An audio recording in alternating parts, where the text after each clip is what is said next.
Siz bir uxlab uyg'onibla dunyoda faqat siz birla odam qilib qolganingizni bayqasangiz, siz qanday qilasiz? Boshqa odamlar yo'qolgan shu amon, siz misli ko'rilmagan xo'shallik his qilasiz. Bugundan keyingi kunlarda siz yana ishq chiqmasangiz bo'ladi. Siz yana har qanday qoida tuzumlarning bo'g'ishiga uchurmaysiz. Bir kundan keyin siz atdiganda tanlab bozorga kelasiz hamda o'zingiz yaxshi ko'rgan darslarni xohlagancha tanlaysiz. Hamda mashina muzeyiga berib, ilgari orzu qilib kelgan bir musobiq avtomobil tanlaysiz. Uni yuqori suratli tosh yo'lda uchqanda haydaysiz. Kechda siz dunyodagi eng qimmat mehmonxonaga kelasiz, lekin karvat ustida siz u yon bu yoqqa o'rilib uxlay olmaysiz. Chunki siz xuddi tush kabi jarayonlarni boshdan kechiryapsiz. Bir haftadan keyin masala paydo bo'lishga boshlaydi. Odamlarning ajralishi kam bo'lishi sababidan tok elektr stansiyalari bora-bora xizmatdan to'xtaydi. Dunyodagi ko'p qism shaharlar qorong'ulik cho'mishga boshlaydi. Siz internet torini ishlatishni sinab boqsiz, lekin uning allaqachon mashg'ulotda to'xtaganligini bayqaysiz. Bu vaqtda ilgirki xo'shallik bora-bora qo'rqinchga aylanadi. Davomli yashash uchun siz cho'qim tanlab bozorga berib, botilkalarga qachlangan ichimlik suvlarini tepishingiz kerak. Lekin suvning ichilib tugaydigan vaqti keladi. Shunga siz qanday qilib suv manbasini pokizlashni o'rganishingiz kerak. Undan keyin yemaklik izlashingiz kerak, chunki tok kuch orqali harakatlanadigan to'nglatqular to'xtaganlikdan tanlab bozorlardagi yangi meva va say ko'katlarning noyit tezlar sufti o'zgaradi. Lekin bir qism konservativ yemekliklarni yana noyit uzun bir mazgil saqlag'ili bo'ladi. Bir oydan keyin yerosti suv yo'llari yeriladi, ko'p miqdordagi suv etilib chiqadi. Yadro elektr stansiya reaktorlarining kontrolini yo'qotib, asta-asta ko'mirilib tushib boshlaydi hamda atrofdagi muhitga og'ir ziyon paydo qiladi. 3 oydan keyin daladagi hayvonlar bora-bora shaharlarga qaytib, uni egallashga boshlaydi.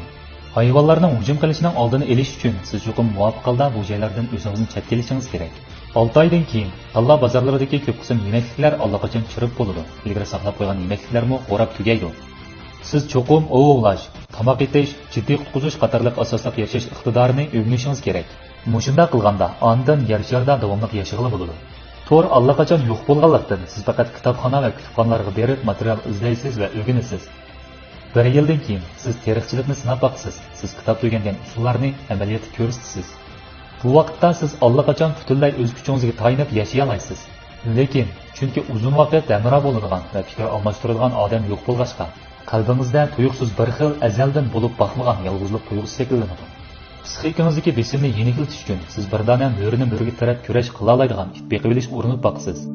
5 yildan keyin ko'p qism shaharlar allaqachon o'simlik va hayvonlar tarafidan bora-bora egilib olindi. Shu sababdan siz ham bexatar, ham keyingi hayotingizni o'tkazgili bo'ladigan joy izlamasangiz bo'lmaydi. Temperaturasi muvofiq bo'lgan dengiz bo'yi bo'lsa, eng yaxshi tanlash. Insonlarning tutishi kam bo'lganlikdan dengiz okeanlaridagi baliq turlari barg'anchalik ko'paydi. Siz faqat baliq tutish yo'nalishini egalasangizla, yemaklik jihatda yana g'am qilmasangiz bo'ladi. 10 yildan keyin dunyodagi har qaysi joylardagi shaharlar allaqachon butunlay ko'p xil hayvonlarning makoniga aylanadi. Asfalt yo'llarmi asos jihatdan o'simliklar bilan qoplanadi. Ilgirki insonlar barpo qilgan shalloq qurilishlarda yo'l yeriqchilar paydo bo'lishga boshlaydi. Tabiat dunyosi yana qaytadan bu planetni kontrolga oladi. Lekin bu vaqtda siz yumshoq dengiz sohilida yetib, shamolga qoqlanib, huzurlangan holda ko'z oldingizda yuz bergan barliq ishlarni qabul qilasiz. Vaqtning eqishiga ergishib, siz bargancha qaraysiz. Ozroq bo'lsa-mu bir narsa qoldirib qo'yish uchun siz bir parcha kitob yozishga boshlaysiz. Kitobning ismi bo'lsa eng oxirgi inson. Kitobga mundaq so'zlar yoziladi. O'zimning yer shardagi eng oxirgi inson ekanligimni endi his qilgan vaqtda mening qalbim hayajon va xo'jalikka cho'mgan edi. Lekin vaqtning o'tishiga ergishib, men bora-bora bir xil azaldan his qilib boqmagan yolg'izlik his qildim. Men bilan fikrlashadigan odammi yo'q, hech kim menga dardini to'kmaydi. Keyin yana o'zim yolg'iz barliq ishlarni boshdan kechirgandan keyin men ondan nima uchun insonlarning o'zim aylashgan hayvonlar ekanligini, nima uchun bizning oila qurib kelgusi avlodlarni tarbiyalashga muhtoj ekanligimizni tushunib yetdim. Mohiyat jihatdan aytganda bu faqat ko'payishdagi tug'ma iqtidor. Lekin ro'yxatdan aytganda biz uning ichidan nihoyat uchun qanoatga erishamiz. Hatto turmushda ixtilof va talash tortishlar yuz berib tursin-u, lekin u bizdagi nihoyat ojiz ta'sirlanishlarni to'sqinlik uchirta olmaydi.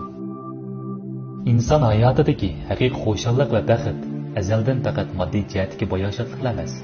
Xo'shallikning texmi cho'ng bir qism bo'lsa, hissiyot jihatdagi ko'yinishdan keladi. Bo'ldi, bu qatnoq hikoya oxirlashdi.